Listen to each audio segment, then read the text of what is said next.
right, I want attention of newlyweds or anybody that feels like a newlywed. Maybe you've just been married a year, or maybe you've done 1 year 10 times in a row. Did you know that more people divorce in the first year of marriage than any other? Today I'm talking to couples who say the honeymoon is over and now they're fighting to survive that first year of marriage. Andy and Bob have only been married 10 months. Andy says she's already fed up with Bob's biggest passion, golf. A golf widow at such a young age. Take a look. I feel sometimes that our wedding day was the last great day that we had. My husband Bob is totally obsessed with golf, and if there's golf involved, that comes before anything else in his life. Anybody, anything. I started golfing when I was 14 years old. I don't see my golf as a problem. I see it more as my passion. The intimacy has suffered. I feel like we're more like roommates than we are actually husband and wife. I miss him tremendously because it's our first year of marriage, and I expected it to be so much more. There is some sacrifice going on my part. I could be playing in a golf tournament every single weekend, and I choose not to play in all of them. We can never go out of town. I've gone to weddings by myself. Bob even missed Father's Day this past year and the year before because of his need to watch a major tournament on television. I could be drinking out with the boys on the weekends. I could be a compulsive gambler. I'm just golfing from 8 to 1 on Saturday and Sunday. I'm home in the afternoon and I'm ready to do something with my wife. We did have a discussion about separating, and it was because I had said to Bob, I'm not sure that you're willing to put me before golf, and if you can't do that, then maybe marriage isn't the thing for you. And he said, well, you know, maybe I'll just die, and that'll be okay, because that'll be the easy way out. I just hope I don't make him that miserable. That he'd rather die than be with me. Well, I have a lot of questions for both of y'all. Why did you marry Bob? Because I love him. Well, you have to define that for me. That's a pretty broad Well, term. he's my best friend. I mean, he is my best friend. And he has been since we started dating. And we have a great time when we do have a good time, but... And I did know about his golf. That's another thing. I did know about it, but... Mm-hmm. Your theory was what? He plays golf. You knew that. He was an avid golfer. He was a passionate golfer. You knew that was a big part of his life. You knew it was a big part of his interest. You knew it was a big part of his personality. You knew it was a big part of his relationship with his brother since 14, and it's something that they share on a regular basis. You knew it was a social support system. You knew all of those things, but you figured when you got married, the paperwork would change all of that? A little. A little? Do you want me to get the notebook out here? Because that's exactly what you told us in your pre-interviews, that you figured that once you got married, that would change for him, that he would quit doing that. Well, because, like I mentioned, the obligations. There were things that we would go to. For example, I mentioned the wedding. You know, and when he was my boyfriend, he'd say, no, I'm not going to the wedding or whatever. He might not have known the people. But as my husband, I feel that there are things that I would like to go to as a couple. And so Did you discuss that before you got married? Did you say, listen, I understand how passionate you are about golf, and once we get married, I assume that you're going to recognize that you have other obligations and that you're going to curtail those activities. Did you talk about that? I think we did. I think that we did. I know we did. We talked about it when there were kids involved, but... Well, you did or didn't? Did we? Well, not in any detail, no. How does he treat you when you're together? For the most part, great. But, I mean, lately, like we said, there's been a lot of issues lately. Because I said I don't feel like you've got room in your life for me. I don't feel like you really want me to be there. Because he plays golf. Well, it's the television as well. It's not just playing golf, it's TV golf as well. He watches it on TV. Okay. That's how you learn. Is it? The ways you learn. Okay. There's how many other sports there's a dedicated channel to a sport like golf? So you watch TV to learn? Well, I watch... Okay, if they put my picture in one of these screens back here, will you learn something from me? I don't know, probably. Yeah, probably. We're talking about surviving the first year of marriage today, and it's difficult because it involves sacrifices. It involves merging two lives together. Robin and I just celebrated our 27th anniversary, so we've been married 27 years.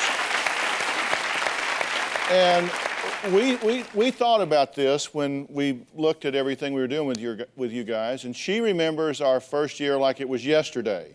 She has some words of wisdom for all of you newlyweds from the female perspective. Take a look. Here's something that helped us survive our first year of marriage, was to ask only what we were willing to give. If I asked that he give me and treat me with dignity and respect, then I, of course, need to give him dignity and respect. Another thing to remember is embrace who your spouse is and support what is important to him or to her. When we were first married, I said, if we're going to do this and we're going to have fun, you need to lighten up. You are so serious. And that was a big powder. It had always worked with my father. I remember the first few times I tried that, ignoring him. He'd say, "What's wrong?" "Nothing." "Something's wrong." "Nothing." He went, "This is not going to work." So he said, "If you won't pout, I promise I will discuss anything you want to discuss and we will come to a decision immediately." Another thing that worked for us was for us to talk about our needs. It would really hurt my feelings if he would walk in the door and not come find me and say, "Hello, I'm home." And so we started what we call the 4-minute rule. And the minute he walks in the door, he comes to wherever I am and says hello, and we visit. At least the first 4 minutes we're together, and that kind of sets the tone for the rest of the evening. Contribute to your marriage daily. When we were students in college, I would sit at the end of the apartments on the stairs, and I've always had a glass of iced tea for him. And to this day, when he walks in the door, first thing I do is hand him a glass of iced tea. What's important to a marriage is that the commitment that you make to each other be something you work on every day for the rest of your life. When a couple gets married, sometimes they think, is this the one thing that's going to make him leave? Philip and I both agreed, our first year of marriage, nothing will ever make me leave. This is forever. This is forever. A divorce is never going to be an option. And that made a huge difference in our marriage. Well, I hadn't seen that before, so I got through that pretty well. Now, I play tennis every day, and I'm gonna ask you about that in just a minute. But one of the things that you guys said is you've already talked about this just may not work, right? Mm-hmm. Yeah, You talked about it last week. Mm-hmm. I mean, did you get into this with a frivolous attitude? Into the marriage? Yes. No, I don't think so. Well, but there's something way out of whack here, because let me tell you, you guys have been married 10 months, right? Yeah. And you're having some problems with the level of golf on Saturday and Sundays. And you're talking about getting a divorce. Let me tell you something, girl. If this is the biggest problem you face in your marriage, you have got it made. You have got it made. And if you're already looking for the door over this deal, that's why I said, did you get into this frivolously? No, I think, like I said, I wouldn't want him to give it up. I don't want him not to play. I would never have him not play if there was nothing going on. But I would like to sometimes feel like if I had something going on, can I ask my husband to go with me and can we have a discussion about it? And can it not be like, nope. All right, well, here's the thing. What I'm trying to get to, is this the topic or is this the issue? Because I think people fight about topics all the time, like let's just pick whether you're too messy or whether you play golf too much. When the real issue is, I don't feel safe, I don't feel secure, I don't feel valued, I don't feel that I'm a priority. To me, those are issues, and how often you play golf or whether she cleans the house up the way you like to or not, those are topics. What do you really need from him? I need to feel like I'm a priority in his life. At that, you hit the nail on the head when you mentioned that, because I don't at all. I don't feel valued, and I don't feel like I'm a priority. Okay, see, to me, that's the issue here. Am I wrong about this, or am I getting this? Because I don't think it has anything to do with golf. I think if you played golf as much as you play, and then met all of those needs when you didn't, I don't think this would be an issue. Probably not. But I think the issue here is she has needs she's telling you, and you ain't meeting them. And I don't think it has the first thing to do with how often you play golf or not. I play tennis every day, and I played before we got married, and I've probably played 300 days a year since we got married for like the last 27 years, right? 360. Right. And so how do you feel? I don't guess I've really ever, how do you feel about that? I absolutely love it. Because you seem to support it. Yeah, it's very, very important to me that he's happy. And when I met him, he was an athlete. I knew that tennis was important to him. And so, of course, it's perfect. I can make him happy by encouraging him to do what exactly makes him happy. And so I make him go play. He needs it. And when he comes home, we have a better time together because he's gotten to do what he wants to do. He's gotten to exercise, so I love it. I'll be traveling for 3 days and come home, and she'll meet me at the door with my tennis bags and stuff. That started to worry me for a while. And then I thought, no, there's actually something to this. I mean, because I would go decompress there. I may spend 10 hours a week on the tennis court that I don't spend at home, but I think the quality of the time I do spend at home is more than if I took tennis out and added those 10 hours back in. Do you hear what I'm saying about you're not meeting her needs outside of golf? Yeah, I do. Well, I'm starting to hear more now than I have in the past. So maybe the communication needs to be there where she tells me what she needs. Well, I'm pretty good at this. So I I ask the right questions and get to the issue here because it is the issue. And there's a formula for success in a relationship. The quality of a relationship is a function of the extent to which it is based on a solid underlying friendship. That's the first thing. And think about that. What does that mean? What do friends do?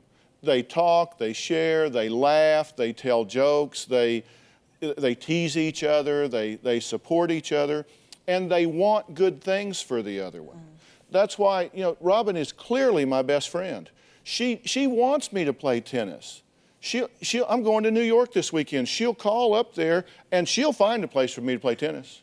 She will. She'll set it up. She'll do it because she knows I'll be happier if I play tennis. And friends do nice things for friends. And the rest of the formula is that it is a function of the extent to which it meets the needs of the two people involved. Find out, why is golf important to him? Is it that he's wanting to escape you and therefore you should personalize it? Or is it because there's something there that he values? There's a big difference between him moving away from you or towards something else. He's moving towards camaraderie with his brother. He's moving towards the feelings he gets from mastery and achievement in golf. He's not moving away from you. He's moving towards those feelings of accomplishment and achievement. That's part of who he is. And you figure out what it is she really needs and make meeting those needs part of your definition of success as a man. And men always assume when I say, all right, you need to figure out your wife's needs, they're always the same. It's like, yeah, I know what she needs. I'm gonna give it to her Tuesday night. No, that ain't on the short list, okay? That may be on the list, but it ain't on the short list. So it's more about what you said. You wanna feel appreciated. You want to feel a priority. You want to feel loved. You want to feel valued. You want to feel protected. Right. Those are all the things you said, right? And I want to feel like when he walks in the door from golf, he doesn't have to spend 24 hours a day with me, but that he's glad to see me and he wants to share with me and he wants to. I am glad to see her when Well, I walk then through the door. act like it. Yeah. Act like it. Express it. Express it in your words. Express it in your deeds. Don't say, yeah, glad to see you. Could you move out in front of the TV? He made me go upstairs in the bedroom one time, and I said, look, can we just watch a movie together now? I was gone the whole weekend. I let him do his own thing the whole time. I said, can we just watch a movie together? And he said, well, one of us can go upstairs because I'm going to watch the rest of this. And then he said, well, the interviews weren't over. It was an hour left. It's like the only time I really get to watch it. I just wanted that time together. The only time I really get into watching TV, golf TV, was when there's some majors on. Okay. And that was an issue with her because it hit a nerve. She was in a mood and all that kind of stuff. Okay, yeah. Look, eye contact. Eye contact here. Okay. I was trying to get you out of here with some hope of saving a portion of your ass, okay? And what I'm telling you here is she could and should support your passion for golf. You need to get some balance in it, because even a saint at some point is going to say, that's enough, okay? That's enough. You need to have some balance in your life, and you do. I'll promise you, if you'll put that balance in there, you'll get the most of what you want, but you'll also get some great value from her. Moderate what you're doing, put some balance in, and you guys work the formula. okay? I'll give you a book that describes all of that. We got your book already. Have you, I'll bet you've read it with the passion that you've watched the Golf Channel. The pages are dog-eared, right? I went to the hobby section where you said, you know, couples don't need a hobby to stay together. Thank you. Yeah. It's been a difficult first year of marriage for Sandy and Rob. Is there any other kind of first year? His cats were a problem when they dated until he gave them away. Now they're back. Sandy says, she just says she can't take it anymore. Take a look. Our problems began right after his 2 cats moved into our house. I've had my cats for 12 years. Knowing that my daughter from a previous relationship was very allergic to cats, Rob still let the cats take full reign of our home. They spread their unwelcome cat dander all over the house. She didn't give me any indication that she didn't like my cats.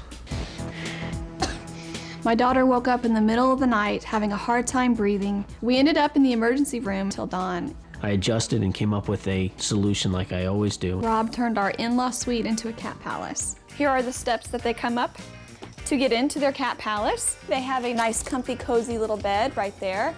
They have a radio, they have their food and their water dish, and they have a fan. I've done everything I can to adjust to her hatred of my cats. Rob has actually sealed the suite off from the rest of the house, convinced that the dander wouldn't travel throughout the house. It works like a charm. Yes. They eat the most expensive cat food off my fine china. I hate to sound jealous, but he just goes overboard with those darn cats. Dr. Phil, enough is enough. Am I being too selfish in asking him to get rid of the cats? Well, I made a crack about men and cats before, but I probably should recuse myself here because I am a serious cat man. I'm a serious cat. I brought pictures of my cats.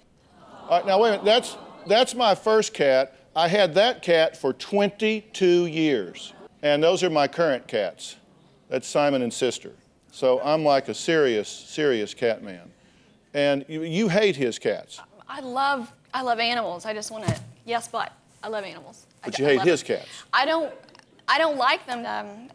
I guess I have a grudge against them. Every time I look at them, they're just there, and we can't enjoy them in the house. It's embarrassing. Well, what do you mean they're just there? Well, how are they not there? We have like a tri-level home, and it's one of them follows me outside on the decks everywhere I go, and meow, meow, and it's not only that, it's the health problems that He meows? they. How rude for a cat to meow. It's deeper than that. It is It deeper is than deeper that. than that, and it's causing some big problems in our relationship. And so why are these cats so important to you?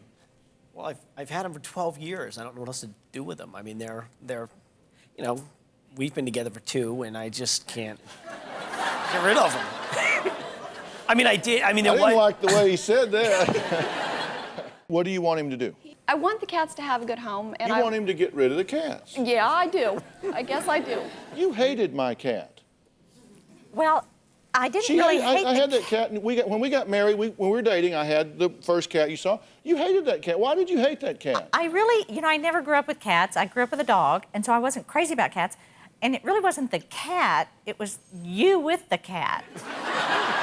I'm serious. It was, you know, it was like he would come into the room, and we're both in there, and he'd pick up the, oh, kitty, kitty, kitty. And I'm like, hello? So I was Why? nicer to the Human. cat than you? Is that your story? Yeah, I felt like he was just like, oh, come here, kitty. All the time. And so, yeah. I was like going, I'm here. Well, I remember scooping you up a few times. Well, yeah, you see, and that's why, I love the cat now. I can love the relate cat. to that. Is that part of it? I can relate to that, and I have to be honest. The way that he cuddles, he gets them all up in his face, and pookie wookie, he pookies them, and he carries them through the house. To say, I think it's very endearing to see him be such an animal lover. I love that in him. I never pookied the cat. No. I ain't big on I pookie. love that he's such an animal lover. All right, we're back talking about cats in the first year of marriage, but really it's not about the cats. It's not really about the cats. It's about what you guys have as problem-solving skills. There are some parameters. If it's a health issue that puts your daughter at jeopardy, it isn't even a close call. You've got to do something responsible with the cats. You've got to find them a home. If there is a way to work it out, if it's that you in fact are resenting the fact that he pampers the cats instead of you, that's an emotional issue. That's not a cat issue. You've got to deconstruct this and work it out and see what the issue really is. Well, Dr. Phil, I have to say this. Before we were married, he gave me an ultimatum. It was the cats or us. And it was 4 weeks before we were getting married. 4 weeks. We had everything set in stone practically. That tore me up. It just absolutely tore my heart apart. And I chose, bringing the cats back into the house. That was the ultimatum. We either move the cats back in or the wedding's off. And that's why I'm a little shaky on this. No. It was not that. We had a number of issues that we were resolving, so the cats were just one of them. So that's not a fair statement. You say, I don't want to make him give the cats away because he'll resent me. I don't even want to say it. What'd you do, come in here so I'd tell him to get rid of the cats? Okay, that's what I thought. That's what I thought. But I'm not telling you that. What I'm telling you is you guys need to go home and hear what isn't being said. Because I get the feeling if you'll solve some of those problems, then maybe you guys can find a cooperative solution. If these are outside cats that stay in a part of the house that's not occupied and you respect the barriers, then that may work. But you need to be sure you're giving a voice to your real concerns and don't load it all up on the cats if in fact it is how he's not treating you a portion of the time. That's what you need to give a voice. I'm talking about surviving the treacherous first year of marriage today. Liz and Robert have been newlyweds for 8 months, and money, is their biggest problem. They've been fighting ever since her business took a turn for the worse. Take a look. I'm a newlywed, and my husband and I have some differences about how we spend money. Liz and I never discussed any financial aspects of our relationship before we got married. I'm paying all the bills right now. He pulls the I'm earning it so I get to decide card. He clips coupons. He keeps track of every nickel that goes out. Well, I grew up very poor, and I don't think I'm cheap. I think I'm very choosy and a wise spender. We've been looking for a china cabinet, and I found one that I love, and it's $3,000. I get very nervous when I hear that. $3,000 for a china cabinet? That's crazy. I enjoy antiques, and I look at furniture as a lifetime investment. His idea of furniture is something that comes in a box, and it comes from IKEA. I believe in quality versus quantity. I enjoy fine service, quality food, and a wonderful experience for the evening. He enjoys a buffet because he likes the quantity of food. We spend over $6 million a month eating out. That's crazy. He feels that since he makes most of the money, he gets the final say in the decisions. I feel I'm not appreciated. When Liz talks about buying anything, I see dollar signs. Dr. Phil, how can I get my husband to treat me as an equal when I don't make the money he makes? Do you see her as an equal in this marriage? Absolutely. But yet you don't treat her that way according to her. Well, for the past 7 months, we have 3 properties that we've been paying mortgages on, and we went through a lot of expenses to get that, and yes, I do feel that I should have a better say in what we spend. And what do you mean that you should have more say? Do you not trust her judgment? Well, so far she's done things that I feel that don't really give me the greatest amount of confidence in how she handles our money. Is that true? I don't think I've done anything that would give anybody disconfidence in me. So you just think he's wrong. Now, you know something? I was thinking about this when I was studying about you guys this week. I've spent the last 15 years as a litigation consultant. We do trial strategy and stuff in a company I'm involved with. And I've learned across time that most lawsuits are won or lost before you ever walk up the courthouse steps. Because it's how you prepare, it's how you research, it's how you get ready. and you've either got your ducks in a row when you walk in there or you don't, and it's real obvious who's who once you come up those stairs. And I think most things in life are that way, whether it's an athletic competition or a business that you start. I think most things are determined before they ever start because of preparation. What kind of preparation did y'all do here? You have different values. You say he's quantity, you're quality. That's a big difference. Did y'all discuss this before you got married? I don't think so. I don't think we talked about, because we were doing things that we both mutually enjoyed, and maybe we didn't realize it. And I'm actually very financially conservative as well, but when we get into these taste issues, we're spending money differently. Well, it's not the issue about the money itself. I think we're at a certain time in our life where we purchased a home, and living in San Diego is not cheap. And I think the big problem for me is not, I understand the financial concerns, it's who gets to make the decision when we're talking about stuff.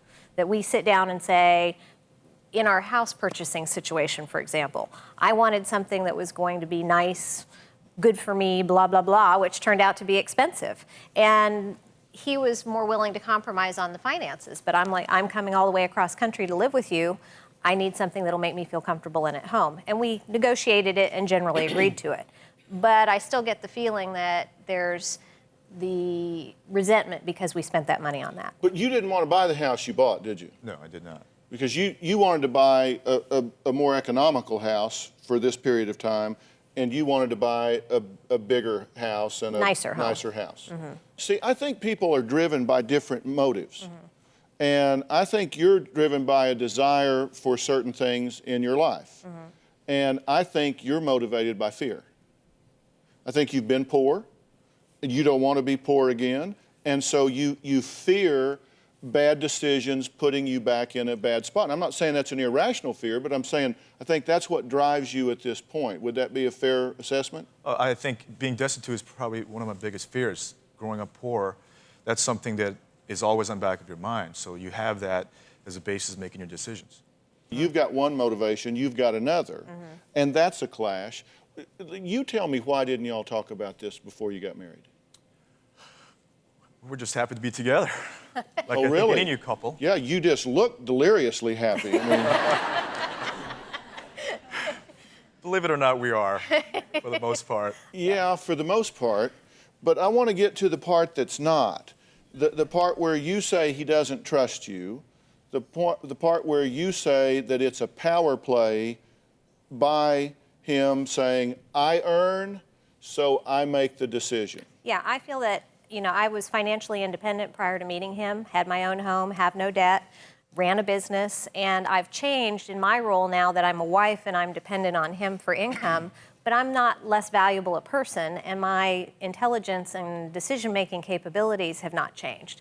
And so I'm struggling with, even though he's earning the money, I want equal weight. See, I've said oftentimes, I don't think you solve money problems with money. And you guys heard me say to Andy down here that I didn't think this had anything to do with golf. I said that was a topic, that's not the issue. And I don't think money is the issue here. I think it's the topic. I think the issue here is that you guys didn't do your homework before you got married. And now you're in a situation where you're playing the game with sweaty palms and you're treating her as though she's part of the enemy.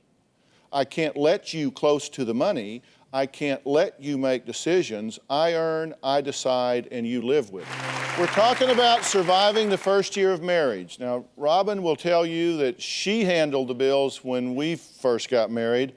And I guess, I don't know, in all the years, I'm trying to think, have I ever had a checkbook? Never. Never. I don't think I've ever had a checkbook, do I? No. I bet I haven't written a check in... Never. Never. I just don't do that. I mean... I pay all the bills, or used to, all the bills, and handle everything that concerns money. Yeah, how we doing? Get cash for him and give it to him. We're doing great. Good. Good. But I mean, it's a negotiated thing. I mean, the guy doesn't have to run that all the time. I hate details. I can't add 2 and 2. I mean, that's just not who I am. I can talk pretty good, but I can't add worth a damn. So I just don't do that. But here's the thing that I want you to understand. you're 36, first time you've been married. That's correct. That's a lot of years of having nobody to think about, consider, or deal with on decisions except yourself. And isn't it hard to merge your life and merge your finances and merge your decision-making power? Isn't that? It's very difficult. We've actually discussed where I would just hand over the checkbook to her, and her response was that, well, if I screw up doing that, then you're going to get mad at me. And there's probably some truth to that, because that's going to be her job. So I'm looking for some kind of confidence booster that if I do hand over the control, then she'll make responsible decisions. And my point about that is that I actually can handle a checkbook with no problem, and I run a budget without any problem either. But that if we are making decisions about purchases, we need to be able to make them together. And that shouldn't be one or the other of our tasks. Well, that's my whole point. That's why I said, if you are going to succeed at anything, I believe that that's determined before you ever get there. If you were going to say, okay, tell you what, I'll turn the financial management over to you, then I think that would absolutely be doomed to failure if you don't do your homework and preparation first. You guys are in a partnership. If you know that she's going to make decisions based on the same goals that you have, then you wouldn't be worried about her, correct? That's correct. The question is, can you come to some values that both of you embrace? You need to sit down and figure out a way that you can, that you guys, and maybe what it is, look, we got X amount of money and X amount of responsibilities here, and we're going to match that up, and then there's a discretionary income here. And that we can talk about how we spend or we don't. But the idea, you say you like to have quality things, that's fine if you can afford them. And if you can't, you just don't, and you know, Robin's been that way. She said, I would rather wait a year to get a really good couch than go get a crummy one today. And so we have furniture that like lasts forever, you know, because they have to bring it in on a crane, because she would rather wait and get a nice quality thing. That's exactly what I told him. I said, I buy a piece of furniture, I have it for my entire lifetime. Sure. And you know, and some people are different. I mean, I'd rather sit down now. You know, I don't want to stand up this year. I don't want to stand up this year. I want to sit down this year. She would rather stand up this year. So that's how we negotiated that out across time. well, how did you negotiate that out? Beanbags. You can get to some middle ground here. I don't think you guys have a problem, frankly.